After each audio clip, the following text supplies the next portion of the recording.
नमस्कार दोस्तों, स्वागत है आप सभी का आपके अपने YouTube चैनल के ऊपर। मैं धर्म सिंह आप सभी का हार्दिक स्वागत करता हूं, अभिनंदन। दोस्तों हमारा चल रहा है क्लास 10 कक्षा 10 की एनसीईआरटी जो है साइंस उसका चौथा जो चैप्टर है वो हमारा चल रहा है और आज ये अपने अंतिम क्लास है इस चैप्टर की। तो यहाँ तक हम पढ़ चुके थे लास्ट क्लास में। अगर हम बात करें तो लास्ट क्लास में हम एथेनॉल की जो क्रियाएं होती हैं यहाँ तक का अध्ययन जो है हम कर चुके थे कि एथेनॉल सोडियम से क्रिया करके क्या बनाता है, सोडियम एथोक्साइड बनाता है। और असंतृप्त हाइड्रोकार्बन बनाने की दूसरी जो विधि है उसमें एथेनॉल को हम क्या करते हैं, सांद्र सल्फ्यूरिक एसिड जो होता है उसके साथ हम उसको करते हैं गर्म। तो गर्म करने पर एथेनॉल जो है उसका डिहाइड्रेशन हो जाता है, निर्जलीकरण हो जाता है और क्या बनता है, एथीन जो है वो हमें प्राप्त होता है। इस अभिक्रिया में हमने बात की थी कि सल्फ्यूरिक एसिड जो होता है वो यहाँ पर किसका काम करता है, निर्जली कारक का काम करता है, जो एथेनॉल में से क्या कर देता है, जल के अणु को बाहर निकाल देता है। आज की अब अपनी जो क्लास है वो स्टार्ट होती है हमारी यहाँ से कि क्या आप जानते हैं। तो क्या आप जानते हैं इस बारे में अगर हम चर्चा करें तो क्या होगा। तो सजीव प्राणियों पर अल्कोहल का क्या प्रभाव पड़ता है। जब अधिक मात्रा में अल्कोहल का सेवन किया जाता है तो इससे उपापचय प्रक्रियाएं धीमी हो, यानी कि अल्कोहल हम जब बहुत ज़्यादा कंज्यूम कर लेंगे, मतलब कंज्यूम कर लेंगे तो क्या होगा, हमारी जो मेटाबॉलिक रिएक्शन है जो हमारी बॉडी में चल रही होती है, उपापचय क्रियाएं, जिनमें से कुछ में नए पदार्थों का निर्माण होता है और कुछ के अंतर्गत पुराने पदार्थ जो होते हैं उनका डिकम्पोजिशन, ब्रेक डाउन, टूटते हैं वो और उनसे नए पदार्थों का निर्माण होता है। तो वो क्रियाएं क्या हो जाती हैं, धीमी हो जाती हैं। तो एक प्रभाव तो क्या पड़ा, तो एक प्रभाव तो ये पड़ा कि हमारी उपापचय जो क्रियाएं होती हैं वो अधिक अल्कोहल से क्या हो जाती हैं, धीमी पड़ जाती हैं। हमारा केंद्रीय तंत्रिका तंत्र जो है वो क्या हो जाता है, कमजोर हो जाता है। इसके फलस्वरूप समन्वय की कमी होती है। समन्वय का मतलब तालमेल जो होता है वो क्या हो जाता है, कम हो जाता है। मानसिक दुविधा रहती है, हम कोई भी डिसीजन जो है वो नहीं ले सकते हैं। उनींदापन, नींद नहीं आती है सही ढंग से। सामान्य अंतर्बाधा का कम हो जाना एवं भाव शून्यता, यानी कि उसके ऊपर ज्यादातर चीजों का कोई प्रभाव नहीं पड़ता। यद्यपि व्यक्ति राहत महसूस करता है लेकिन उसे पता नहीं चल पाता है कि उसके सोचने समझने क्षमता तथा मांसपेशियां बुरी तरीके से क्या हो चुकी होती हैं, प्रभावित हो चुकी। एथेनॉल के विपरीत अगर मेथेनॉल की थोड़ी सी भी मात्रा लेने से क्या हो सकती है, मृत्यु हो सकती है, क्योंकि एथेनॉल जो है वो फिर भी पीने योग्य होता है। पर परिशुद्ध अल्कोहल जो होता है, 100% शुद्ध जो होता है, वो भी हानिकारक होता है। और मेथेनॉल को अगर हम थोड़ी सी भी मात्रा में ले लें तो भी क्या हो सकती है, मृत्यु। क्योंकि यकृत में मेथेनॉल जो है इसका ऑक्सीकरण होता है और वहां से क्या बन जाता है, एक मेथेनॉल नाम का पदार्थ बनता है जिसको अपन क्या बोलते हैं, फार्म एल्डिहाइड, जो कि कैसा होता है, एक टॉक्सिक सब्सटेंस होता है, विषैला होता है। तो यहाँ ध्यान ये रखना है कि एथेनॉल अगर हम लेते हैं, अल्कोहल अगर हम लेते हैं तो उससे काफ़ी सारी चीज़ों पर प्रभाव पड़ता है। जैसे हमारी उपापचय क्रियाएं धीमी हो जाती हैं, तंत्रिका तंत्र कमजोर हो जाता है, समन्वय की कमी हो जाती है, मानसिक दुविधा रहती है, कुनीदापन, नींद सही ढंग से नहीं आती है, अंतर्बाधा मानसिक हो जाती है, भाव शून्य हो जाता है व्यक्ति, या सोचने समझने की क्षमता उसकी क्या हो जाती है, खत्म हो जाती है। ये सब तो प्रभाव है किसके, एथिल अल्कोहल यानी कि एथेनॉल। लेकिन अगर मेथेनॉल हम थोड़ी सी भी मात्रा में ले लें तो क्या हो सकती है, हमारी मृत्यु हो सकती है।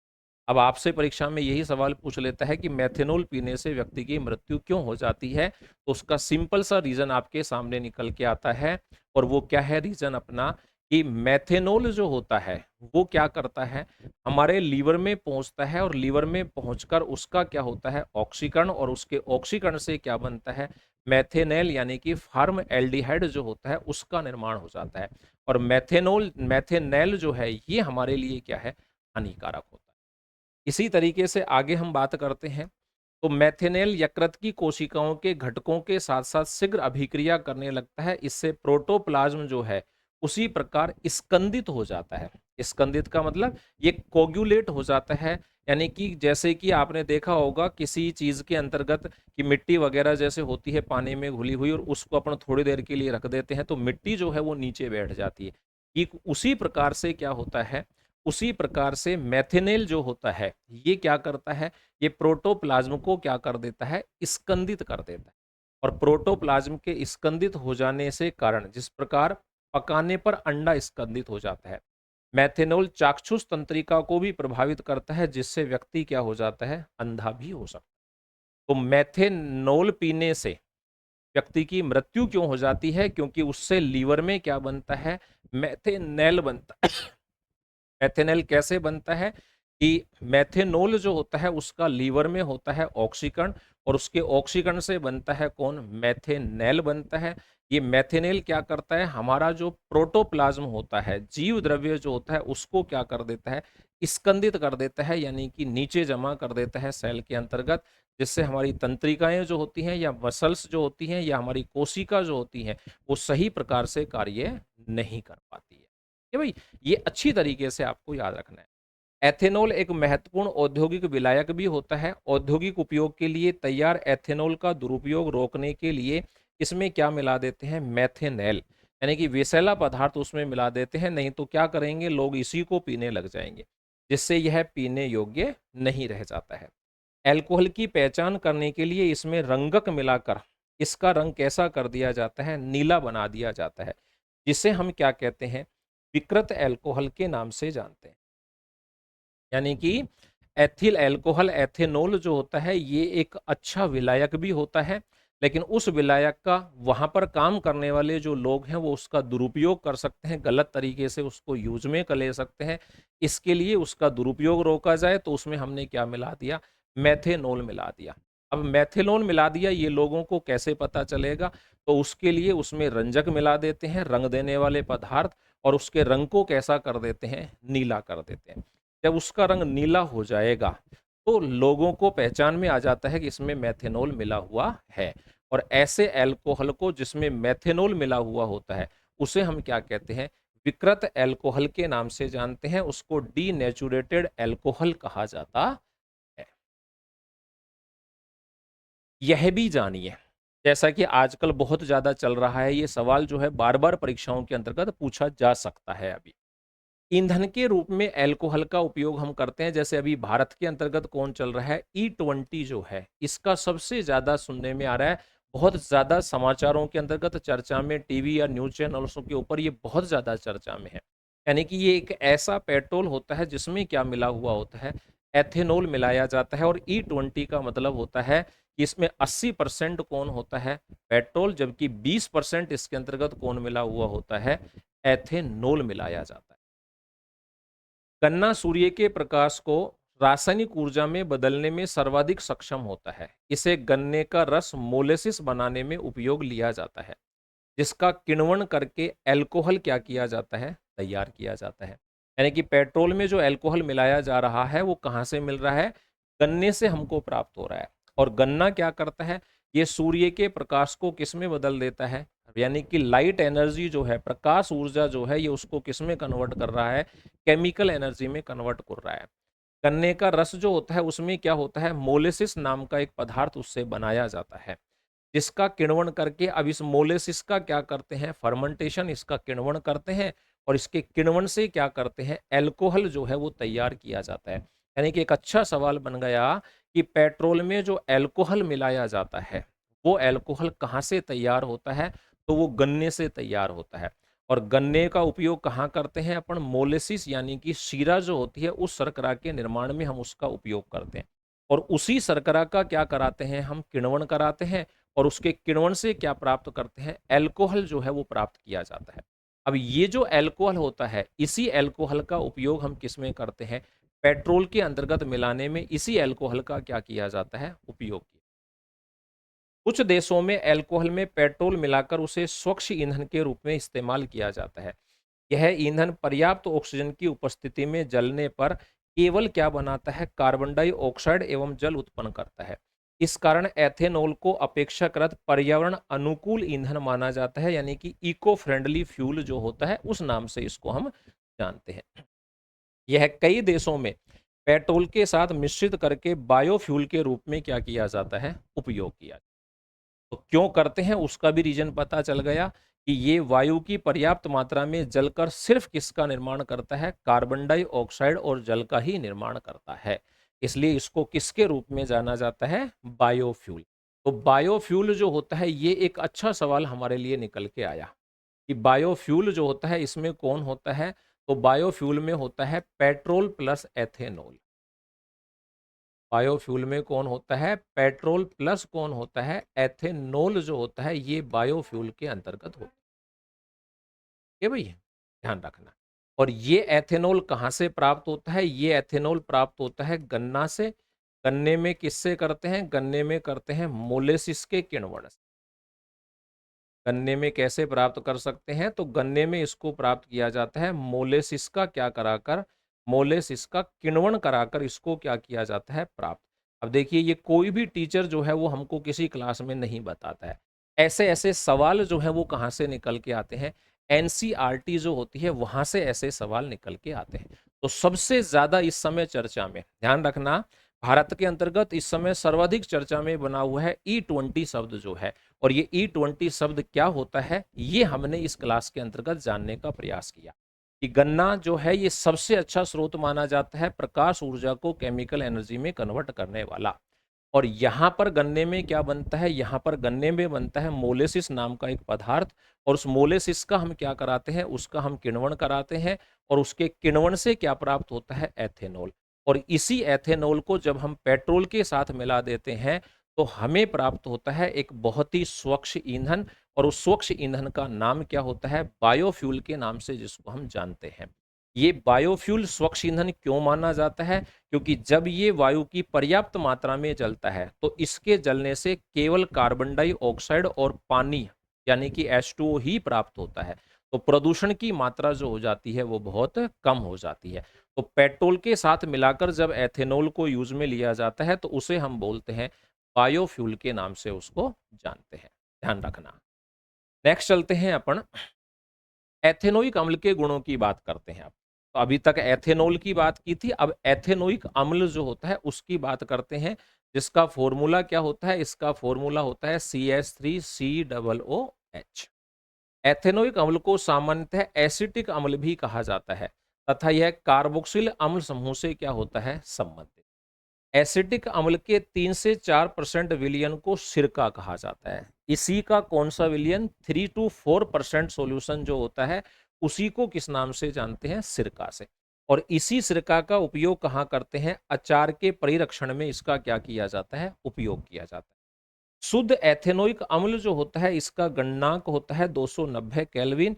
और इसलिए ठंडी जलवायु में शीत ऋतु के दिनों में यह जम जाता है। क्या हो जाता है? यह जम जाता है। इस कारण इसे ग्लेशियल एसिटिक अम्ल भी कहा जाता है।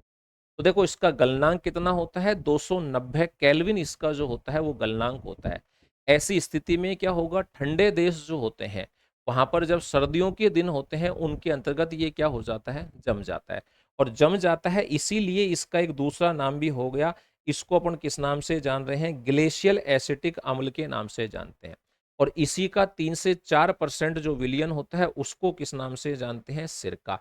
सिरका का उपयोग हम कहाँ करते हैं? अचार जो होता है उसके परिरक्षण में सिरका का क्या किया जाता है? उपयोग किया जाता है। अच्छे अच्छे सवाल यहाँ से निकल के आते हैं। कार्बोक्सिल अम्ल कहलाने वाले कार्बनिक यौगिकों के समूह का अभिलक्षण क्या होती है? इनकी अम्लता होती है। खनिज अम्लों के विपरीत कार्बोक्सिलिक अम्ल जो होते हैं वो दुर्बल होते हैं। खनिज अम्ल का मतलब उन पदार्थों से अम्ल बनते हैं जो हमें कहाँ से प्राप्त होते हैं? मिनरल्स के रूप में। जैसे क्लोरीन से बनेगा तो हाइड्रोक्लोरिक अम्ल, सल्फर से बनेगा तो सल्फ्यूरिक अम्ल, नाइट्रोजन से बनेगा तो नाइट्रिक अम्ल, फास्फोरस से बनेगा तो फास्फोरिक अम्ल। ये सब क्या है? ये सब खनिज लवण है, हमारे खनिज हैं। और खनिजों से अम्ल बनाएंगे तो वो क्या कहलाएंगे? खनिज अम्ल। और खनिज अम्ल कैसे होते हैं? प्रबल होते हैं। जबकि कार्बन से बने हुए अम्ल जो होते हैं वो कैसे होते हैं? दुर्बल होते हैं। खनिज अम्ल जैसे हाइड्रोक्लोरिक अम्ल पूरी तरीके से क्या हो जाता है? आयनिक। अब अपने को फिर क्या कह रहा है कि एक एक्सरसाइज अपने को दी है, क्रियाकलाप अपने को दिया हुआ है। लिटमस पत्र एवं सार्वत्रिक सूचक का उपयोग कर तनु एसिटिक अम्ल तथा हाइड्रोक्लोरिक अम्ल के पीएच की तुलना कीजिए। अपने को लिटमस पेपर काम में लेना है और उस लिटमस पेपर की सहायता से डाइल्यूट HCl और डाइल्यूट H2O एसिटिक अम्ल, इन दोनों का क्या करना है? पीएच अपने को ज्ञात करना है। क्या लिटमस पत्र परीक्षण में दोनों अम्ल सूचित होते हैं? सार्वत्रिक सूचक से आप क्या दोनों अम्लों के प्रबल होने का पता चल जाता है? बिल्कुल लगा सकते हैं। सार्वत्रिक सूचक में हमने पढ़ा था कि इसकी शुरुआत कहाँ से होती है? लाल से होती है। जिसका पीएच 0 होता है वो कैसा लिटमस, वो सार्वत्रिक सूचक में लाल रंग देता है, डार्क लाल देता है। और डार्क लाल जो होता है मतलब गहरा लाल, फिर धीरे धीरे गहरा लाल जो होता है वो नारंगी होता है, नारंगी से फिर वो हल्का ग्रीन होता है, फिर डार्क ग्रीन होता है, और उसके बाद धीरे धीरे कैसा हो जाता है, बैंगनी होता हुआ चला जाता है। और 14 वाला जो होता है वो कैसा होता है, हाईएस्ट यानी कि बिल्कुल एकदम गहरा कैसा होता है, बैंगनी रंग देता है। तो हम पता लगा सकते हैं इनमें से एसिटिक अम्ल जो होता है वो दुर्बल होता है, और हाइड्रोक्लोरिक अम्ल जो होता है वो कैसा होता है, प्रबल होता है। ये सार्वत्रिक सूचक लिटमस पेपर जिसके ऊपर कलर होता है वहां से अपने को पता चल जाता है। तनु हाइड्रोक्लोरिक अम्ल का पीएच जो होता है वो बहुत कम होता है, लगभग 1 से 2, जबकि एसिटिक अम्ल जो होता है इसका पीएच लगभग कितना होता है, 3 से 4। तो क्या हम पता लगा सकते हैं, उसका उत्तर भी मैंने लिख दिया। हाँ, दोनों अम्लों के बारे में हम बता सकते हैं कि ये नीले लिटमस को क्या कर देते हैं, लाल कर देते हैं, लेकिन कौन सा ज्यादा कर रहा है तो वो अपने को वहां से पता चल गया। लिटमस पत्र से दोनों अम्लों की शक्ति में अंतर ज्ञात नहीं होता है यहां से। ठीक है, आगे चल रहे हैं। सार्वत्रिक सूचक द्वारा, हाँ, सार्वत्रिक सूचक दोनों अम्लों की प्रबलता का अंतर दर्शाता है। HCl प्रबल अम्ल होने के कारण गहरा लाल रंग देता है तथा उसका पीएच बहुत कम होगा। जो जितना गहरा रंग देगा उसका पीएच उतना ही क्या होगा, कम। एसिटिक अम्ल दुर्बल होने के कारण नारंगी या पीला रंग देता है तथा उसका पीएच क्या होता है, अपेक्षाकृत क्या होता है, अधिक होता है। जैसे मैंने कहा कि पहले कैसा होता है, गहरा लाल, फिर धीरे हल्का लाल होगा, फिर कैसा हो जाएगा, ऑरेंज हो जाएगा, ऑरेंज से कैसा होगा, धीरे धीरे ग्रीन होगा। 7 जिसका होगा उसका बिल्कुल गहरा हरा होगा, उसके बाद कैसा हो जाएगा, धीरे धीरे नीला, और फिर कैसा हो जाएगा, लास्ट में बैंगनी हो जाता। क्रियाकलाप एक और दिया अपने को, 4.8 एक क्रियाकलाप दिया है जो चित्र 4.11 के अनुसार अपने को समझना है। एक परख नली में हम क्या करते हैं, सांद्र सल्फ्यूरिक अम्ल की कुछ बूंदें लेते हैं। 1 ml एथेनॉल एवं ग्लेशियल एसिटिक अम्ल लीजिए। एक परख नली में क्या करते हैं, सांद्र सल्फ्यूरिक अम्ल की कुछ बूंदें, 1 ml लेते हैं एथेनॉल, और 1 ml ही क्या लेते हैं, ग्लेशियल एसिटिक अम्ल। एथेनॉल का मतलब CH3CH2OH, जिसके फॉर्मूले की बात अपन पहले भी कर चुके हैं। क्या होता है इसका फॉर्मूला, CH3CH2OH। और एक हम क्या लेते हैं, एक हम लेते हैं ग्लेशियल एसिटिक अम्ल, जिसका फॉर्मूला क्या होता है, CH3COOH। इसको एसिटिक अम्ल भी बोल सकते हो, ग्लेशियल एसिटिक अम्ल भी बोल सकते हो, पढ़ाया है हमने। कम से कम 5 मिनट तक जल उष्मक पर उसे गर्म करते हैं, जैसा कि चित्र 4.11 में दिखाया गया है। इस हिसाब से उसको क्या करते हैं, गर्म करते हैं। अब इसे उस बीकर में उड़ेल दीजिए जिसमें 20 से 50 ml जल हो तथा उस मिश्रण को सूंघिए। ये क्या कह रहा है कि पहले एक दो परख नली लो, उनके अंतर्गत क्या करो, कुछ बूंदे किसकी डालो, सल्फ्यूरिक अम्ल H2SO4 की डाल दो। H2SO4 का फॉर्मूला क्या है, तो इसका फॉर्मूला है H2SO4 सल्फ्यूरिक अम्ल। और क्या डालो उसमें, एक परख नली में 1 ml डालो एथेनॉल, दूसरी परख नली में 1 ml डालो ग्लेशियल एसिटिक। फिर दोनों को किसके ऊपर, जल उष्मक जो होता है उसके ऊपर रखकर दोनों को क्या करते हैं, गर्म करते हैं। फिर जब वो गर्म हो जाती है तो उसको उठाकर किस में डाल देते हैं, उस बीकर में डाल देते हैं जिस बीकर में पहले से ही क्या भरा हुआ है, 20 से 50 मिलीलीटर पानी भरा हुआ है। अब कहता है कि उस पानी को सूंघ कर देखो आपको क्या लगता है। तो जब उस पानी को अपन सूंघ कर देखेंगे तो उसमें से अपने को क्या आती है, एक मीठी सी फलके जैसी क्या आती है, सुगंध आती है। यह गंध किसकी होती है, यह गंध होती है एस्टर नामक यौगिक के बनने के कारण। तो एक सवाल निकल के आ गया कि एस्टर जो होते हैं, उन एस्टर की जो स्मेल होती है वो कैसी होती है। तो एस्टर की स्मेल कैसी होती है, मीठी एवं फलों के जैसी उसकी क्या होती है, गंध होती है। अभिक्रिया कैसे हुई कि एथेनोइक अम्ल था और साथ में क्या डाल दिया उसमें, एथेनॉल, और इसको क्या कर दिया, गरम गरम करने से क्या बन गया, एथिल एथेनोएट बन गया। और एथिल एथेनोएट का फॉर्मूला जो है वो यहाँ पे नीचे लिखा हुआ है। तो एथेनोइक अम्ल और एथेनॉल दोनों को कर लिया गरम, एक साथ दोनों को गरम किया, तो क्या बना, एथिल एथेनोएट नाम का क्या बन गया है, एक पदार्थ। और उसके अंतर्गत जो गंध है वो कैसी है, मीठी फलों के जैसी गंध है, जो कि किसके अंतर्गत होती है, एस्टर की होती है। इसका मतलब अपने को नया जो पदार्थ प्राप्त हुआ है वो कौन हो गया है, अपना एस्टर हमें प्राप्त हो गया। एथेनोइक अम्ल तथा एथेनॉल की अभिक्रिया से एथिल एथेनोइड जो है वो नाम का एस्टर बनता है। इस अभिक्रिया को क्या कहते हैं, एस्टरीकरण कहते हैं। यानी कि एस्टर बनाने की जो क्रिया है उसको क्या कहा जाता है, एस्टरीकरण। एस्टर निर्माण की जो प्रक्रिया होती है उसको क्या कहते हैं? एस्टर निर्माण की प्रक्रिया जो होती है उसको क्या कहा जाता है? उसको कहा जाता है एस्टरीकरण। क्या नाम है उसका? एस्टरीकरण। सांद्र सल्फ्यूरिक अम्ल उत्प्रेरक एवं निर्जलीकरक दोनों की तरीके से काम करता है। यहां पर इस अभिक्रिया में सांद्र H2SO4 जो है सल्फ्यूरिक अम्ल जो है ये किसका काम कर रहा है? एक तो उत्प्रेरक का, और साथ में किसका काम कर रहा है? निर्जलीकारक डिहाइड्रेटिंग एजेंट जो है, दोनों तरीके से क्या कर रहा है? यहाँ पे काम कर रहा है। एथेनोइक अम्ल की क्रिया की बात करते हैं तो एस्टरीकरण अभिक्रिया। एस्टर मुख्य रूप से अम्ल एवं एल्कोहल की अभिक्रिया से बनते हैं। एथेनोइक अम्ल किसी अम्ल उत्प्रेरक की उपस्थिति में परिशुद्ध एल्कोहल से अभिक्रिया करके एस्टर बना देता है। कौन? एथेनोइक अम्ल जो होता है ये क्या करता है? किसी अम्ल की उपस्थिति में, यानी कि अम्ल जो है वो उत्प्रेरक का काम करेगा, तो एथेनोइक अम्ल किसी उत्प्रेरक की उपस्थिति में, किसी अम्ल उत्प्रेरक की उपस्थिति में किसके? परिशुद्ध एथेनॉल से क्या बना देता है? एस्टर बना देता है। तो ये लिया हमने एथेनोइक अम्ल, इसकी क्रिया किसमें करा दी? एथेनॉल जो था उसके साथ करा दी, तो क्या बन गया? एथिल एथेनोइड बन गया, और साथ में क्या बन गया? यानी कि पहली अभिक्रिया हुई एस्टरीकरण। एस्टरीकरण का मतलब एस्टर निर्माण, और एस्टर निर्माण हमने किससे किया? एसिटिक अम्ल जो था उसकी क्रिया हमने किसी अम्ल उत्प्रेरक की उपस्थिति में करा दी। अम्ल उत्प्रेरक कौन है यहाँ पर? सांद्र H2SO4 है, उसकी उपस्थिति में करा दी। तो एसिटिक अम्ल और एथेनॉल दोनों की क्रिया से क्या बन गया? अपने पास एथिल एथेनोएट बन गया। अब एथिल एथेनोएट का फॉर्मूला जो है वो आपके सामने लिखा हुआ है। सामान्यतः एस्टर की गंध कैसी होती है? तो एस्टर की गंध होती है मधुर, यानी कि मीठी गंध होती है। इसका उपयोग कहाँ करते हैं? इत्र बनाने में, और स्वाद उत्पन्न करने वाले कारकों के रूप में इसका क्या करते हैं? अगर पूछे एस्टर कहाँ यूज में होता है, तो एक तो स्वाद बढ़ाने के लिए इसका उपयोग किया जाता है भोज्य पदार्थों का, और एक इसका उपयोग कहाँ किया जाता है? इत्र बनाने में इसका उपयोग करते हैं। सोडियम हाइड्रोक्साइड से अभिक्रिया द्वारा, जो कि एक क्षार होता है, एस्टर पुनः एल्कोहल एवं कार्बोनिल अम्ल का सोडियम लवण क्या करता है? बना देता है। यानी कि अगर इसकी क्रिया जो बना एथिल एथेनोएट, इसकी क्रिया हम किससे करा दें? सोडियम हाइड्रोक्साइड से करा दें, तो ये वापस क्या बना देगा? तो ये वापस से कार्बोक्सिलिक अम्ल बनाएगा, एक तो जो कि किसका होगा? सोडियम का, और साथ में क्या बना देगा? एल्कोहल। इस अभिक्रिया को हम क्या कहते हैं? साबुनीकरण कहते हैं। इस अभिक्रिया को क्या कहते हैं? साबुनीकरण। इससे क्या बनाए जाते हैं? साबुन तैयार किए जाते हैं। साबुन क्या होते हैं? साबुन दीर्घ श्रृंखला वाले कार्बोक्सिलिक अम्लों के सोडियम तथा पोटेशियम लवण होते हैं।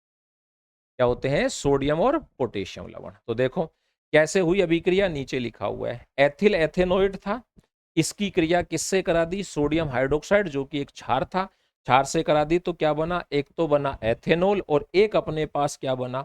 ये अपने पास जो बना इसका नाम क्या है? सोडियम का कार्बोक्सिलिक लवण। इसका नाम क्या है? इसका नाम है कार्बोक्सिलिक लवण ऑफ सोडियम। सोडियम का क्या है? ये कार्बोक्सिलिक लवण है। ये सोडियम का कार्बोक्सिलिक लवण है ये, और सोडियम के इसी कार्बोक्सिलिक लवण को हम क्या कहते हैं? सोडियम के इसी कार्बोक्सिलिक लवण को कहा जाता है साबुन। अब ये सोडियम का भी हो सकता है और पोटेशियम का भी हो सकता है, और इस क्रिया को क्या नाम देते हैं? साबुनीकरण। इस पूरी प्रक्रिया का, यानी कि ये बनने की जो क्रिया होती है, इस प्रक्रिया का नाम क्या होता है? इस प्रक्रिया का नाम होता है साबुनीकरण। के नाम से हम इसको क्या करते हैं? जानते हैं। तो ये है अपने पास साबुनीकरण। ठीक है भाई, चलो आगे चलते हैं। क्षार के साथ क्रिया, अगर उसकी क्षार के साथ क्रिया कराएं तो क्या होगा? खनिज अम्ल की भांति एथेनोइक अम्ल सोडियम हाइड्रोक्साइड जैसे क्षार से अभिक्रिया करके लवण, यानी कि सोडियम एथेनोएट या सोडियम एसीटेट तथा क्या बनाता है? जल। जैसे ये रहा एसिटिक अम्ल की क्रिया, इससे हमने करा दी। एथेनोइक अम्ल जो था इसकी क्रिया हमने इससे करा दी, तो क्या बना दिया? इसने बना दिया सोडियम एसीटेट, और साथ में क्या बन गया? जल बन गया। एथेनोइक अम्ल कार्बोनेट एवं हाइड्रोजन कार्बोनेट से कैसे अभिक्रिया करता है, जानने के लिए हम एक क्या करते हैं, क्रियाकलाप करते हैं। तो देखो दो चीजें पढ़ी, एक तो अपन ने क्या पढ़ा कि एथेनोइक अम्ल जो होता है, उस एथेनोइक अम्ल की क्रिया हम किसी एल्कोहल से किसी अम्ल उत्प्रेरक की उपस्थिति में करा देते हैं तो एस्टर का निर्माण होता है। इस क्रिया को कहा जाता है एस्टरीकरण। और दूसरी क्रिया हमने इस एस्टरीकरण क्रिया का उपयोग कहाँ करते हैं, साबुन निर्माण में, क्योंकि जो एस्टर बना है उसकी क्रिया अगर हम सोडियम हाइड्रोक्साइड से करा दें तो हमें प्राप्त होते हैं कार्बोक्सिलिक लवण, जो कि किसके होते हैं, सोडियम के। और कार्बोक्सिलिक लवणों को ही हम किस नाम से जानते हैं, साबुन के नाम से जानते हैं। और साबुन बनाने की प्रक्रिया को क्या कहा जाता है, साबुनीकरण कहते हैं। दूसरा जो होता है, लिखी भी हुई है डेफिनेशन, ये रही है। साबुन क्या होते हैं उसकी डेफिनेशन भी लिखी हुई है। साबुन दीर्घ श्रृंखला वाले कार्बोक्सिलिक अम्लों के सोडियम तथा पोटेशियम लवण जो होते हैं उनको किस नाम से जाना जाता है, साबुन के नाम से जाना जाता है।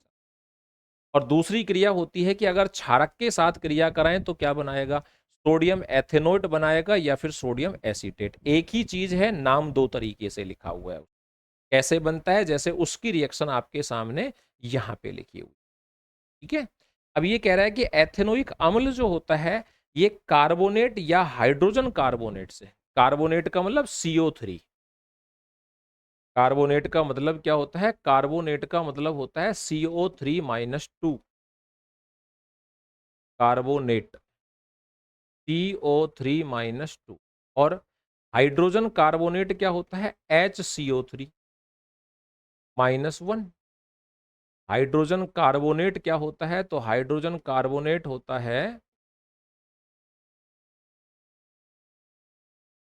HCO3-, ये होता है हाइड्रोजन। एथेनोइक अम्ल इनके साथ कैसे क्रिया करता है, उसके लिए अपन क्या करते हैं, एक एक्सरसाइज करते हैं। अध्याय 2 के क्रियाकलाप 2.5 में, क्रियाकलाप कितने नंबर का है, 4.9 क्रियाकलाप है। और दूसरा चैप्टर जो पढ़ा था उसके क्रियाकलाप 2.5 के अनुसार उपकरण बना लीजिए। एक परख नली में स्पैचुला भरकर सोडियम कार्बोनेट लीजिए और उसमें 2 मिलीलीटर क्या डाल दो, एथेनोइक अम्ल। यानी कि कौन कौन, सोडियम कार्बोनेट, इसका फॉर्मूला क्या है, इसका फॉर्मूला होता है Na2CO3। एक तो ये डाल दिया, एक उसमें क्या डाल दिया, एथेनोइक अम्ल, जिसकी बात अपन कर ही रहे हैं। और इसका फॉर्मूला क्या है अपना, CH3COOH, ये इसका फॉर्मूला है। ताजे चूने के जल में इस गैस को, दोनों की क्रिया कराते हैं, दोनों की क्रिया से जो गैस निकलेगी उस गैस को किस में ले जाते हैं, चूने के पानी में ले जाते हैं। तो क्या होता है, क्या इस परीक्षण से एथेनोइक अम्ल और सोडियम कार्बोनेट की अभिक्रिया से उत्पन्न गैस का पता चल सकता है, बिल्कुल चल जाएगा अपने को पता। अब सोडियम कार्बोनेट के स्थान पर सोडियम हाइड्रोजन कार्बोनेट के साथ भी ये क्रिया कराओ। यानी कि पहले तो इन दोनों की क्रिया करानी है और फिर किसकी क्रिया करानी है, NaHCO3, इसकी क्रिया फिर किसके साथ करानी है, इसके साथ। तो पहले एक के साथ देखते हैं, ऊपर वाले के साथ, और फिर किसके साथ देखते हैं, दूसरे के साथ। तो क्या होता है, कार्बोनेट एवं हाइड्रोजन कार्बोनेट के साथ अभिक्रिया, सोडियम एथेनोइक अम्ल जो होता है, यही हमने क्रियाकलाप में किया था। अब उसका आंसर मैं लिख के लाया हूं कि क्या होता है। तो आंसर क्या है उसका, देखो, एथेनोइक अम्ल कार्बोनेट से या हाइड्रोजन कार्बोनेट के साथ अभिक्रिया करके लवण बनाता है और साथ में क्या देता है, कार्बन डाइऑक्साइड गैस देता है। इस अभिक्रिया में उत्पन्न लवण को क्या कहते हैं, सोडियम एसीटेट कहते हैं। क्रिया कैसे होती है वो आपके सामने लिखी है। पहली बार में एथेनोइक अम्ल की क्रिया किससे कराई है, सोडियम कार्बोनेट से, तो बना एसीटेट, सोडियम एसीटेट। दूसरी बार में एथेनोइक अम्ल की क्रिया कराई सोडियम हाइड्रोजन कार्बोनेट से, तो भी क्या बना, सोडियम एसीटेट। यानी कि दोनों बार सोडियम एसीटेट बनता है, साथ में क्या निकलती है, हाइड्रो जल निकलती है और कार्बन डाइऑक्साइड गैस निकलती है। और इस गैस को जब हम चूने के पानी में ले जाएंगे तो ये उसको क्या कर देती है, दूधिया कर। ठीक है भाई, चलो। अब आता है अपने पास प्रेक्षण क्या हुआ, वो यहाँ पे भी लिखा हुआ है। परख नली में तेज बुलबुले दिखाई देते हैं, उत्पन्न गैस को चूने के पानी में प्रवाहित करने पर चूने का पानी दूधिया हो जाता है। इससे सिद्ध होता है कि उत्पन्न गैस कौन है, कार्बन डाइऑक्साइड। निष्कर्ष क्या निकला कि एथेनोइक अम्ल जो है वो कार्बोनेट तथा हाइड्रोजन कार्बोनेट के साथ अभिक्रिया करके सोडियम एसीटेट, जल और कार्बन डाइऑक्साइड बनाता है। CO2 की पहचान चूने के पानी को क्या कर देती है, दूधिया कर देती है। ये मैंने लिख रखे हैं अपनी तरफ से। अब एक प्रयोग दिया हुआ है अपने को, मतलब प्रश्न है ये, प्रयोग द्वारा आप अल्कोहल एवं कार्बोक्सिलिक अम्ल में कैसे अंतर करेंगे। बहुत सिंपल सी बात है। अल्कोहल और कार्बोक्सिलिक अम्ल जो होते हैं ये दोनों ही एक दूसरे से अलग क्रिया करते हैं। Sodium hydrogen carbonate sodium carbonate साथ अभिक्रिया कराकर अंतर कर सकते हैं। पहला तो जैसा कि अभी पीछे पढ़ लिया है, आप देखना उसको। कार्बोक्सिलिक अम्ल सोडियम कार्बोनेट और सोडियम हाइड्रोजन कार्बोनेट के साथ अभिक्रिया करके कार्बन डाइऑक्साइड गैस बनाता है, जबकि अल्कोहल जो क्या करता है, वो कोई अभिक्रिया नहीं करता है। यानी कि अल्कोहल इन दोनों से कोई क्रिया नहीं करता है, जबकि कार्बोक्सिलिक इन दोनों से क्रिया करके कौन सी गैस देता है, कार्बन डाइऑक्साइड गैस। रिएक्शन यहाँ लिखी हुई है। एसिटिक अम्ल की क्रिया इससे करा दी तो बना सोडियम एसीटेट, जल बना और साथ में कार्बन डाइऑक्साइड गैस निकली। ये गैस चूने के पानी को दूधिया कर देगी, जबकि अल्कोहल इसके साथ कोई क्रिया नहीं करता। तो दोनों में अंतर हो जाता है। ऑक्सीकारक क्या है, ये हमने चैप्टर फर्स्ट में भी पढ़ा था। वे पदार्थ जो क्या करते हैं, ऑक्सीजन जो है वो प्रदान करते हैं, वो क्या कहलाते हैं, ऑक्सीकारक कहलाते हैं। वे पदार्थ जो किसी अन्य पदार्थ को ऑक्सीजन प्रदान करते हैं तथा अथवा उसका ऑक्सीकरण कराते हैं, ऑक्सीकारक कहलाते हैं। जैसे कि कौन है, KMnO4, K2Cr2O7, ये अल्कोहल को अम्लों में ऑक्सीकृत कर देते हैं। जैसे कि एक रिएक्शन लिखी हुई है कि ये अल्कोहल था, इसको हमने ऑक्सीजन दे दी किसी ऑक्सीकारक के द्वारा, तो क्या बन गया, एसिटिक अम्ल अपने पास पदार्थ प्राप्त हो गया। यानी कि सिंपल सी याद रखो, वे पदार्थ जो ऑक्सीजन जोड़कर किसी का ऑक्सीकरण करते हैं वो ऑक्सीकारक कहलाते हैं। अब आता है अपना साबुन और अपमार्जक। कि साबुन क्या है और अपमार्जक क्या है, इसकी बात करते हैं। तो क्रियाकलाप अपने को करना है 4.10। क्या लेते हैं इसमें, दो परखनलियां लेते हैं, उनमें 10-10 मिलीलीटर क्या डालते हैं, जल डालते हैं। दोनों में एक एक बूंद किसकी डालते हैं, तेल की डालते हैं, और उन्हें ए तथा बी क्या कर देते हैं, नाम दे देते हैं। परखनली बी में साबुन के घोल की कुछ बूंदे भी डाल दो। ए में नहीं डालनी है, बी में डालनी है। ठीक है। दोनों परखनलियों को समान समय तक जोर जोर से हिलाओ। हिलाना बंद करने के बाद दोनों परखनलियों में आप तेल एवं जल की परतों को अलग अलग देख सकते हैं। क्या देख सकते हैं, ये पूछ रहा है, क्या आप हिलाने के बाद उन दोनों के अंतर्गत जल और तेल की परतों को अलग अलग देख सकते हो क्या, आपसे पूछ रहा है ये। कुछ देर तक दोनों परखनलियों को स्थिर रखिए और फिर उस पर ध्यान दीजिए। क्या तेल की परत अलग हो जाती है, ऐसा किस परखनली में पहले होता है। इस क्रियाकलाप से सफाई में साबुन के प्रभाव का पता चलता है। अब देखो क्या होता है, दो परखनली में से एक में जल ले लिया 10 ml, उसमें क्या डाल दिया, तेल की बूंदें डाल दी। उस एक को नाम दे दिया ए, दूसरी को नाम दे दिया बी, दे दिया नाम। उसके बाद परखनली बी में थोड़ी सी क्या डाल दी हमने, साबुन, और अब उनको थोड़ी देर तक क्या करते हैं, ऐसे अच्छी तरीके से हम उनको हिलाते हैं। हिलाने के बाद दोनों को रख देते हैं और फिर देखते हैं क्या होता है। क्या हिलाना बंद करने के बाद दोनों परखनलियों में आप तेल एवं जल की परतों को अलग अलग देख सकते हैं। तो ए वाली में तो देख सकते हैं और बी वाली में नहीं देख सकते। कुछ देर तक दोनों परखनलियों को स्थिर रखिए और फिर उस पर ध्यान दीजिए। क्या तेल की परत अलग हो जाती है, बिल्कुल हो जाएगी। ए वाली में अलग हो जाती है, बी वाली में अलग नहीं होती है। इस प्रक्रिया से सफाई का क्या चला, हमें पता चला। कैसे, आ जाइए देखते हैं। अधिकांश मैल कैसे होते हैं, तेलीय होते हैं। और आप जानते हैं कि तेल जो है वो पानी में क्या होता है, अघुलनशील होता है। इसीलिए तो ए परखनली जो है उसके अंतर्गत क्या होगा, पानी और तेल जो है वो अलग अलग हमें दिखाई देंगे। साबुन के अणु जो होते हैं वो लंबी श्रृंखला वाले कार्बोक्सिलिक अम्लों के सोडियम व पोटेशियम लवण होते हैं। ये दूसरी बार डेफिनेशन आई है। साबुन का आयनिक भाग जल से, जबकि कार्बन श्रृंखला तेल से क्या करती है, परस्पर क्रिया करती है। कौन सा भाग, साबुन के दो भाग होते हैं। साबुन जो होती है, इस साबुन के कितने भाग होते हैं, साबुन के दो भाग होते हैं। एक तो होता है इसका कौन सा भाग, आयनिक भाग, और एक कौन सा होता है इसका, कार्बन श्रृंखला। एक कौन होती है इसकी, एक होती है इसकी कार्बन श्रृंखला। अब ये क्या कह रहा है वो देखो कि ये वाला जो भाग होता है, कौन सा, आयनिक जो भाग होता है, ये तो किससे, ये तो जल के साथ क्रिया करता है। ये तो किससे क्रिया करता है, ये तो जल से अभिक्रिया करता है। और ये वाला जो भाग होता है, कौन सा, कार्बन श्रृंखला वाला जो भाग होता है, ये क्या करता है, ये तेल या गंदगी से क्रिया करता है। तेल या मैल जो होता है उससे क्या करता है, उससे क्रिया करता है।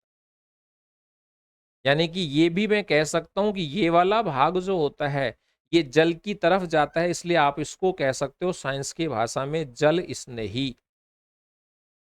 क्या कह सकते हैं इसको अपन, जल स्नेही जो होता है उस नाम से हम इसको क्या करते हैं, जानते हैं। और ये वाला जो भाग होता है ये कैसा होता है, ये जल से दूर भागता है, तो इस भाग को हम क्या कहते हैं, जल विरोधी जो होता है उस नाम से इसको जाना जाता है। ठीक है। इस प्रकार साबुन के अणु मिशेल संरचना तैयार करते हैं, जहां अणु का एक सिरा तेल कण के साथ तथा आयनिक सिरा बाहर की ओर होता है। इससे पानी में क्या बन गया, इमल्सन बन गया, जिसमें अपन ने बी परख नली, जिसमें हमने क्या डाला था, हमने उसके अंतर्गत तेल भी डाला था, उसमें पानी भी डाला था और साथ में साबुन भी डाली थी।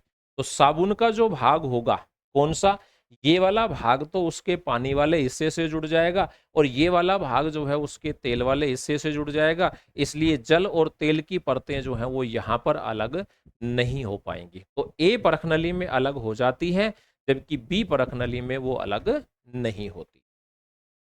इस प्रकार साबुन का मिशेल मैल को क्या करता है, पानी बाहर निकालने में क्या करता है, मदद करता है। साबुन का मिशेल मैल को पानी द्वारा बाहर निकालने में क्या करता है, मदद, और हमारे कपड़े क्या हो जाते हैं, साफ, जैसा कि किसमें दिखाया गया है, इस चित्र में दिखाया गया है। ठीक है। क्या आप मिसेल की संरचना बना सकते हैं, बिल्कुल, ये आपके सामने बना हुआ जो है ये मिसेल की ही क्या है, संरचना होती। इस तरीके से मिसेल है। ये हो गई गंदगी जिसको उसने क्या कर लिया, घेर लिया। तेल की बूंद हो गई। ये वाला भाग कौन सा हो गया, हाइड्रोकार्बन वाला भाग, यानी कि कार्बन श्रृंखला वाला भाग। ये वाला भाग कौन सा हो गया, ध्रुवीय। ये वाला भाग तो कौन सा है, ये वाला भाग तो हो गया इसका ध्रुवीय भाग। ध्रुवीय सिरा जिसको अपन बोल रहे हैं आयनिक सिरा, जो किससे जुड़ेगा, ये पानी पानी से जुड़ेगा। ये उसका आयनिक सिरा है जो किसके साथ जुड़ जाता है, जो जल से जुड़ जाता है। और ये वाला जो भाग है ये कौन सा भाग है, ये है उसकी कार्बन श्रृंखला। ये क्या है, उसकी कार्बन श्रृंखला। और कार्बन श्रृंखला किसके साथ जुड़ गई, ये जुड़ जाती है मैल या फिर गंदगी जो होती है उसके साथ। और मैल या गंदगी विशेष रूप से किसकी होती है, तेल की ही होती है। मिसेल क्या होता है, साबुन के अणु ऐसे होते हैं जिसके दोनों सिरों के विभिन्न गुणधर्म होते हैं। जल में विलेय एक सिरे को क्या कहते हैं, जल रागी, जो मैंने अभी लिखा था, जल स्नेही जिसको बोलते हैं। तथा हाइड्रोकार्बन में विलेय दूसरे सिरे को क्या बोलते हैं, जल विरागी या जल विरोधी जिसको कहा जाता है। यानी कि एक भाग होता है इसका जल रागी और दूसरा भाग हाइड्रोकार्बन वाला या कार्बन चेन वाला, वो क्या होता है, जल विरागी होता है, जिसको जल विरोधी भी बोलते हैं। मैं इसको लिख देता हूं, जो अपनी भाषा यहाँ किताब में दी हुई है वो बोलते हैं जल रागी। और इसको क्या बोलते हैं, इसको बोलते हैं जल स्नेही, सॉरी, जल विरागी। इसको बोलते हैं जल विरागी, वो जल रागी, और ये कौन सा होता है, जल विरागी। जब साबुन जल की सतह पर होता है तब इसके अणु अपने को इस प्रकार व्यवस्थित कर लेते हैं कि इसका आयनिक सिरा कहाँ होता है, जल की ओर, जबकि हाइड्रोकार्बन पूंछ कहाँ होती है, जल के बाहर की ओर। जल के बाहर की ओर किसके कांटेक्ट में होगी, पानी, उसके मैल के कांटेक्ट में। इस तरीके से व्यवस्थित हो जाते हैं। ये आयनिक सिरा तो किधर आता है, जल से, मतलब जल की ओर। और ये वाला सिरा कहाँ चला जाता है, कार्बन श्रृंखला वाला, ये जल के अंदर की तरफ आ जाता है। इस प्रकार से क्या हो जाते हैं, व्यवस्थित। तो ये वाला सिरा आयनिक सिरा तो जल के अंदर चला जाएगा और हाइड्रोकार्बन या कार्बन श्रृंखला वो जल के बाहर चला जाएगा। तो जल के बाहर जुड़ जाएगा मैल या गंदगी के साथ। जल के अंदर इन अणुओं की एक विशेष व्यवस्था हो जाती है जिससे इसका हाइड्रोकार्बन सिरा जल के बाहर बना होता है। ऐसे अणुओं का बड़ा गुच्छा बनने के कारण होता है, जिसमें जल विरागी पूंछ जो है ये गुच्छे के आंतरिक की तरफ होती है और आयनिक सिरा जो होता है वो गुच्छे की सतह पर होता है। और इस संरचना को ही हम क्या कहते हैं, मिसेल के नाम से जानते हैं। इसी संरचना को क्या कहा जाता है, मिसेल जो है उस नाम से इसको क्या किया जाता है, जाना जाता है।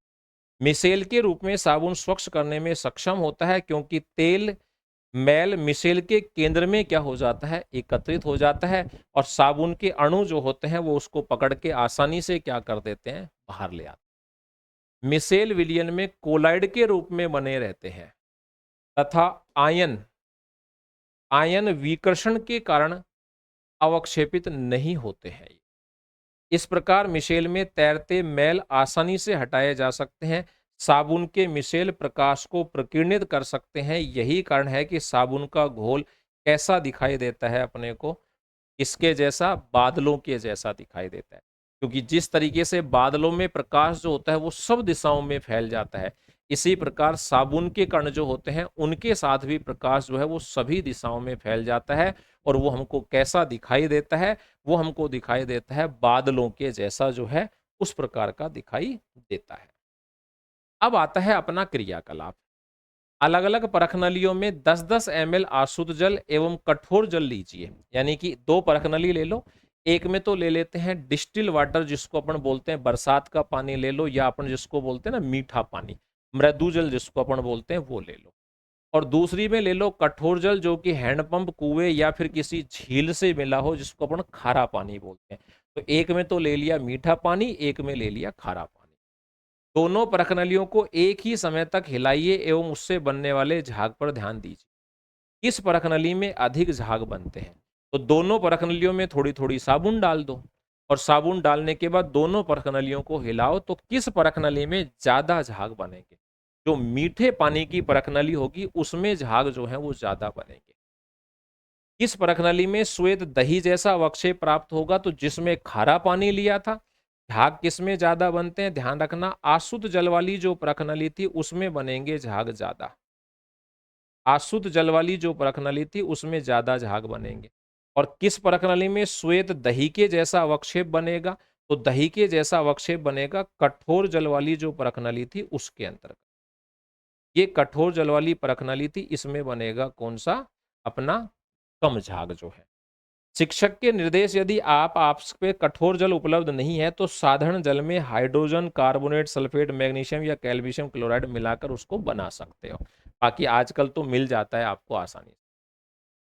एक और वो करना है अपने को कि 2 परखनलियां लीजिए और प्रत्येक में 10-10 ml क्या लीजिए, कठोर जल डालिए।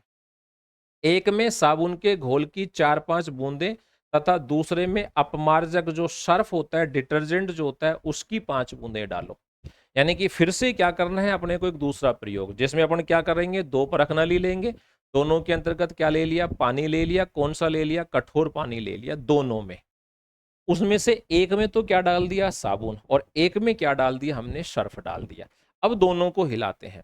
दोनों परखनलियों को एक ही समय तक हिलाइए। क्या दोनों में झाग की मात्रा समान है, नहीं।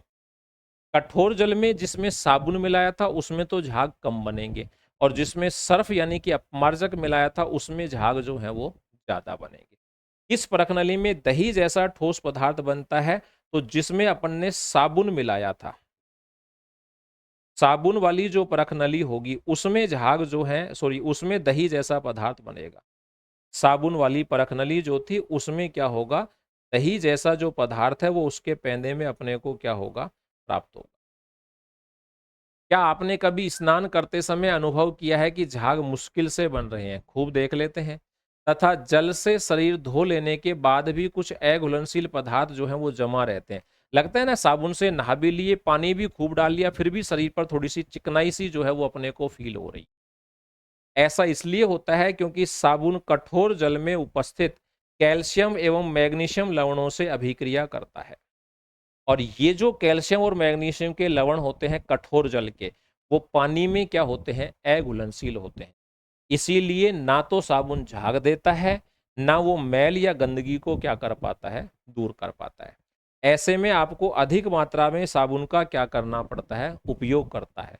इस प्रकार के यौगिक यानी कि अपमार्जक जो है, इनका उपयोग करके इस समस्या को क्या कर सकते हैं, निपटाया जा सकता है। यानी कि कठोर जल में हमें क्या काम में लेना चाहिए, सर्फ जो है, अपमार्जक डिटर्जेंट जो है वो काम में लेना चाहिए। वहां साबुन जो है उसका उपयोग हमें नहीं करना चाहिए। तो साबुन जो है वो कठोर जल में झाग क्यों नहीं देता?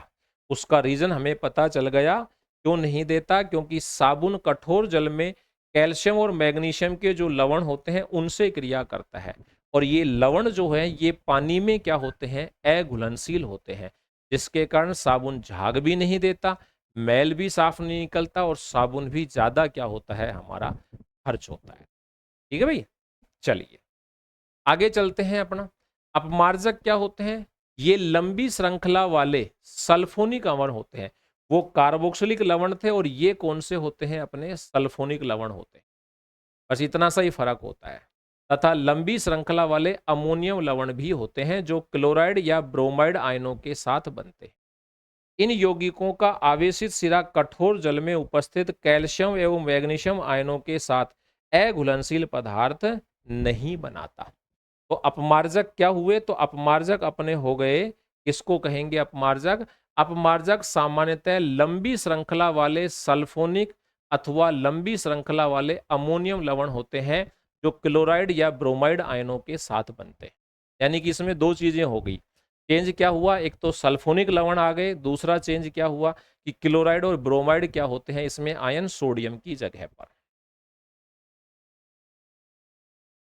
क्या आप डिटर्जेंट का उपयोग कर बता सकते हैं कि कोई जल कठोर है अथवा नहीं है? बिल्कुल बता सकते हैं, क्योंकि अगर कठोर जल है तो उसमें डिटर्जेंट जो है वो अच्छी तरीके से झाग देगा, और डिटर्जेंट जो है वो तो साफ जल में भी अच्छी तरीके से झाग देता है। यदि किसी जल में डिटर्जेंट डालने पर आसानी से झाग बन जाता है तो केवल इससे यह निश्चित नहीं किया जा सकता कि जल कठोर है या नहीं है, क्योंकि वो तो दोनों के अंतर्गत, अपमार्जक जो होता है वो तो दोनों के अंतर्गत बराबर झाग देता है, क्योंकि डिटर्जेंट कठोर एवं मृदु दोनों प्रकार के जल में प्रभावी अतः डिटर्जेंट द्वारा कठोर जल की पहचान करना उपयुक्त परीक्षण नहीं है। यानी कि हम नहीं बता सकते डिटर्जेंट की क्रिया से कि कौन सा पानी कठोर है और कौन सा पानी मृदु है यानी कि मीठा है, लेकिन साबुन की क्रिया से हम इसको बता सकते। लोग विभिन्न प्रकार के कपड़े धोते हैं। सामान्यतः साबुन लगाने के बाद लोग कपड़े को पत्थर पर पटकते हैं, या फिर डंडे से पीटते हैं, या ब्रश से रगड़ते हैं, या वॉशिंग मशीन में कपड़े रगड़े जाते हैं। कपड़ा साफ करने के लिए उसे रगड़ने की क्यों आवश्यकता होती है? अच्छा सवाल है। साबुन या डिटर्जेंट मैल एवं चिकनाई को माइसेल यानी कि मिसेल के रूप में घेर लेता है। अब इस मिसेल को बाहर निकालने के लिए तो हमें उसे क्या करना पड़ेगा? रगड़ना ही पड़ेगा भाई। ठीक है, तो रगड़ने या यांत्रिक क्रियाओं से मैल के कण जो है ये कपड़े के रेशों से क्या हो जाते हैं? अलग हो जाते हैं। अब देखो, अगर हमने साबुन लगा दिया तो क्या होगा? वो जो गंदगी है वो मिसेल के रूप के अंतर्गत उस कपड़े में बनी हुई है। अब हम क्या करते हैं, अगर उसको रगड़ते हैं या डंडे से पीटते हैं तो वो गंदगी के जो कण हैं यानी कि मिसेल जो बना था वो उस धागे से क्या हो जाता है, या कपड़ों के धागे से क्या निकल जाता है? बाहर निकल जाता है। इसलिए कपड़ों को साफ करने के लिए रगड़ना आवश्यक होता है। कार्बन एक सर्वतोमुखी तत्व है। क्या सीखा आपने? ये अब चलता है अपना जो पूरे का पूरा चौथा जो लेसन है उसका एक कॉन्क्लूजन, निष्कर्ष जो है वो निकल के आ जाता है कि आपने क्या सीखा। तो कार्बन एक सर्वतोमुखी तत्व है जो सभी जीवों एवं हमारे उपयोग में होने वाली वस्तुओं का आधार है। कार्बन की संयोजकता कितनी होती है? 4 होती है, और इसमें श्रृंखलन का गुण पाया जाता है। अपने अपने बाह्य कोशों को पूर्ण भरने के लिए दो परमाणुओं के बीच इलेक्ट्रॉन की साझेदारी से क्या बनते हैं? सह संयोजक आबंध बनते हैं। कार्बन अपने या दूसरे तत्वों जैसे हाइड्रोजन है, ऑक्सीजन है, सल्फर है, नाइट्रोजन है एवं क्लोरीन के साथ क्या करता है? सह संयोजक बंध का निर्माण करता है। यानी कि कार्बन या तो कार्बन के साथ या फिर hydrogen, oxygen, sulphur, nitrogen, chlorine इनके साथ क्या करता है? इलेक्ट्रॉनों का साझा करके सह संयोजक बंध जो है उसका निर्माण करता है। कार्बन ऐसे यौगिक भी बनाता है जिनमें कार्बन परमाणु जो होते हैं वो द्विबंध या त्रिबंध होते हैं। कार्बन की श्रृंखला सीधी भी हो सकती है, शाखित भी हो सकती है और वलय भी हो सकती है। ये सब हमने इस लेसन में पढ़ा है। कार्बन की श्रृंखला बनाने की क्षमता के कारण यौगिकों की क्या बनती है? एक समजातीय श्रेणियां बनती है, जिसमें विभिन्न लंबाई वाली कार्बन श्रृंखला के समान प्रकार्यात्मक समूह उपस्थित होते हैं। और वो कौन कौन से हो सकते हैं? क्रियात्मक समूह में एल्डिहाइड हो सकता है, एल्कोहल है, कीटोन है, कार्बोक्सिलिक अम्ल है, ये सब उसके अंतर्गत क्या हो सकते हैं? उपस्थित हो सकते हैं। कार्बन तथा उसके यौगिक हमारे ईंधनों के क्या होते हैं? प्रमुख स्रोत होते हैं। इसके अलावा कार्बनिक यौगिक एथेनॉल एवं मेथेनॉल, एथेनॉल व एथेनोइक अम्ल का हमारे जीवन में अत्यधिक महत्व है। साबुन एवं अपमार्जक की क्रिया अणुओं में उपस्थित जलरागी और जल विरागी दोनों पर आधारित होती है। इसकी सहायता से तेलीय मेल पायस बनता है और यह आसानी से बाहर निकल जाता है। ये सारी चीजें जो हैं वो हमने इस लेसन के अंतर्गत पढ़ी है। अब हम चलते हैं इसमें इस लेसन के लास्ट में, यानी कि चौथा जो चैप्टर है उसके लास्ट में अपने को जो सवाल दिए हुए हैं उन सवालों की बात करते हैं। और सवालों में कौन सा है? सबसे पहला सवाल है, एथेन का आणविक सूत्र C2H6 है, इसमें कितने सह संयोजक आबंध हैं? तो बना दीजिए। इसका फॉर्मूला जो है वो कितना होता है? C2, इसमें 2 कार्बन है और कितनी है? 6 हाइड्रोजन है। कितने बॉन्ड हो गए सह संयोजक? अब आप देख लो इसमें कितने बॉन्ड हो गए।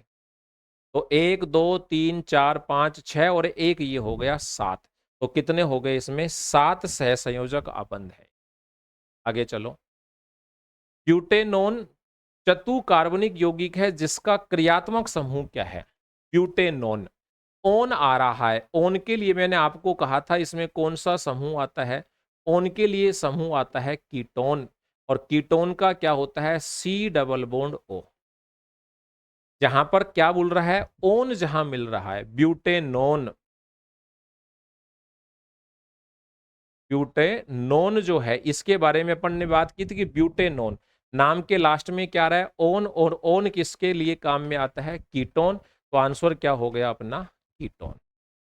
तीसरा सवाल, खाना बनाते समय यदि बर्तन की तली बाहर से काली हो रही है तो इसका मतलब भोजन पूरी तरह नहीं पक रहा है, ईंधन पूरी तरह से नहीं जल रहा है, ईंधन आर्द्र है, या ईंधन पूरी तरीके से जल रहा है। काली ज्वाला निकलती है, इसका मतलब क्या बताया था? कि ईंधन जो है वो पूरी तरीके से नहीं जल रहा है, उसको पर्याप्त वायु जो है वो नहीं मिल।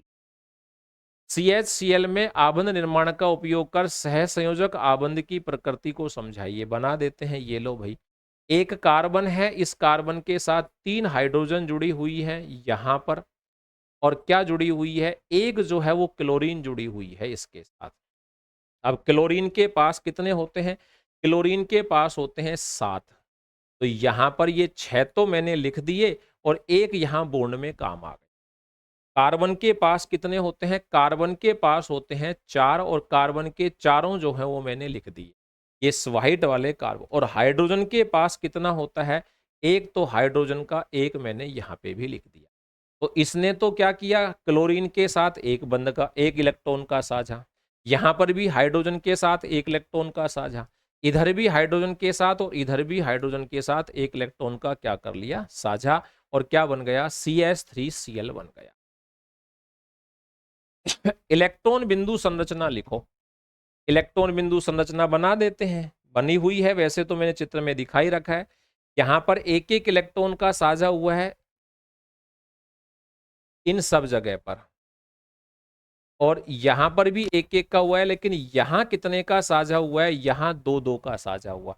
डबल बॉन्ड तभी आता है जब 2 इलेक्ट्रॉनों का साझा होता है। इनमें साझे के इलेक्ट्रॉन दिख ही रहे हैं, और सेम इसी तरीके से इसमें हुआ है। और फ्लोरीन में कितने का हुआ? एक एक इलेक्ट्रॉन का साझा हुआ, जो मैंने चित्र में दिखा रखा है। सजातीय समजातीय श्रेणियां क्या होती हैं? तो कार्बनिक यौगिक की श्रेणी जिनमें क्रियात्मक समूह समान हो तथा क्रमागत सदस्यों में किसका अंतर हो? CH2 का अंतर हो। ये हमने निकाला था, जिसमें एक चीज, यानी कि ये तो सेम होता है क्रियात्मक समूह तो, और उसमें कौन? CH2 जो होता है इसका डिफरेंस होता है, एक जगह से दूसरी जगह पर जाते हैं। तो जैसे यहां से यहां तक देख लो, CH2 का डिफरेंस है यहां से यहां तक, और यहां से यहां तक CH2 का क्या है? डिफरेंस है। भौतिक एवं रासायनिक गुणों के आधार पर एथेनॉल और एथेनोइक अम्ल में अंतर बताओ। लिख देते हैं। इसमें मादक गंध होती है, मतलब नशीली, और इसमें कैसी होती है? सिरके जैसी गंध होती है एथेनोइक अम्ल में। लिटमस पत्र पर इसका कोई प्रभाव नहीं होता है क्योंकि ये अल्कोहल है। इसका प्रभाव होता है, ये नीले लिटमस को क्या कर देती है? लाल कर देती है। NaCO2 से 3 क्रिया, एथेनॉल कोई क्रिया नहीं करता, और ये कार्बन डाइऑक्साइड गैस देती है। यहां बात करें, इसकी प्रकृति उदासीन होती है, और ये कैसा होता है? अम्लीय होता है। जब साबुन को जल में डाला जाता है तो मिसेल का निर्माण क्यों होता है? क्या एथेनॉल जैसे दूसरे विलायकों में भी मिसेल का निर्माण होगा? अब साबुन को जब जल में डालते हैं तो क्यों? क्योंकि जल में डालने पर साबुन के दो भाग बन जाते हैं। एक होता है उसका जलरागी भाग, जो कि कौन सा होता है? ध्रुवीय यानी कि आयनिक। दूसरा होता है उसका जल विरागी भाग, जो जल से दूर भागता है और वो भाग जुड़ता है तेल या गंदगी के साथ या मैल के साथ, और उसको चारों तरफ से घेर लेता है, जिससे किसका निर्माण होता है? मिसेल का। एथेनॉल जैसे विलायकों में मिसेल का निर्माण नहीं होगा। कार्बन एवं उसके यौगिकों का उपयोग अधिकतर अनुप्रयोगों में ईंधन के रूप में क्यों किया जाता है? क्योंकि इनसे अपने को क्या प्राप्त होती है? बहुत ज्यादा उष्मा जो है वो अपने को यहां से प्राप्त होती है, तो इनको क्या माना जाता है? अच्छा ईंधन। यानी कि जब इनको वायु की उपस्थिति में जलाते हैं तो ये हमें अत्यधिक मात्रा में उष्मा प्रदान करते हैं, इसीलिए इनको क्या कहा गया है? इसीलिए इनको अच्छा ईंधन कहा गया है। कठोर जल को साबुन से उपचारित करने पर झाग के निर्माण को समझाइए। कठोर जल को साबुन के साथ अगर मिलाते हैं तो उसके अंतर्गत झाग निर्माण जो है वो क्या होगा? बहुत कम होगा। क्यों होगा? क्योंकि साबुन जो है वो क्या करेगा? कठोर जल के कैल्शियम और मैग्नीशियम आयनों से क्रिया कर लेगा और उनसे क्रिया करके उनके क्या बना देता है? अघुलनशील लवण जो है वो बना देता है। इसलिए झाग जो है वो कम बनते हैं तथा अधिक साबुन की क्या होती है? आवश्यकता। ये इसकम, आप इसकी जगह शब्द लिख सकते हो लवण, साल्ट बना देगा। और ये क्या होते हैं? ये पानी में कम घुलनशील होते हैं या अघुलनशील होते हैं, जिससे साबुन जो है वो ज्यादा खर्च होता है। यदि आप लिटमस पत्र लाल एवं नीला से साबुन की जांच करें तो आपका परीक्षण क्या होगा? तो साबुन क्या करेगा? इसकी प्रकृति क्षारीय होती है, यानी कि ये लाल लिटमस को क्या कर देगा? नीला कर देगा, और नीले लिटमस में कोई परिवर्तन नहीं होगा। उसके बाद हाइड्रोजनीकरण क्या होता है? तो ये हमने बात की थी कि जब हम किसकी क्रिया, असंतृप्त हाइड्रोकार्बन जो होते हैं उनकी क्रिया हाइड्रोजन से कराते हैं तो वो संतृप्त हाइड्रोकार्बन में बदल जाते हैं, और इसी क्रिया को हमने क्या नाम दिया था? हाइड्रोजनीकरण कहा था। ठीक है। दिए गए हाइड्रोकार्बन एक ये है, एक ये है, एक ये है, एक ये है, एवं इनमें से किस में योग अभिक्रिया होती है? तो योग अभिक्रिया किस में होती है? केवल असंतृप्त हाइड्रोकार्बनों में ही होती है, क्योंकि जो संतृप्त होते हैं वो बहुत ही कम, या फिर मैं कहूं कि वो क्रियाशील नहीं होते हैं, इसलिए वो किसी के साथ क्रिया नहीं करते। क्योंकि जिसके अंतर्गत कार्बन की संयोजकता 4 हो गई, वो बहुत जल्दी किसी के साथ क्रिया नहीं करेगा। जहां संयोजकता कम पड़ जाती है वो अपने आप को संतुष्ट करने के लिए दूसरे पदार्थों से क्या करता है? क्रिया। तो योग की क्रिया किस में होगी? असंतृप्त में होगी, और संतृप्त में योग की क्रिया नहीं होगी। इसका मतलब ये संतृप्त है, इसमें योग की क्रिया नहीं होगी, ये भी संतृप्त है, इसमें योग की क्रिया नहीं होगी, ये असंतृप्त है, इसमें नहीं होगी, इसमें भी नहीं होगी, इसमें होगी, इसमें होगी, और इसमें भी नहीं होगी। तो योग अभिक्रिया असंतृप्त हाइड्रोकार्बनों में होती है, अतः C3H6 और C2H2 में ही योग की अभिक्रिया होगी, बाकी किसी में नहीं होगी। संतृप्त एवं असंतृप्त कार्बन के बीच रासायनिक अंतर समझाने के लिए एक परीक्षण बताइए। संतृप्त और असंतृप्त कार्बन के बीच ब्रोमीन परीक्षण कर सकते हो। असंतृप्त यौगिक ब्रोमीन जल का रंग उड़ा देते हैं और संतृप्त यौगिक ब्रोमीन जल का रंग नहीं उड़ाते हैं। ये पढ़ लिया है अपन ने, वहां लिखा हुआ था। साबुन की सफाई क्रिया की क्रियाविधि समझाइए। तो साबुन की सफाई क्रिया की क्रियाविधि क्या है? कि साबुन को अपन जल में डालते हैं। मैं लिख देता हूं इधर, ये लो, ये तो पूरा लिखा हुआ है, मैं इसको शॉर्ट में और लिख देता हूं कि साबुन है अपने पास। इस साबुन को हम क्या करते हैं? साबुन को अपन किस में डालते हैं? पानी में डालते हैं। तो क्या होगा? तो ये साबुन जो है इसके दो भाग बन जाएंगे। एक तो कौन सा बन जाएगा? आयनिक भाग।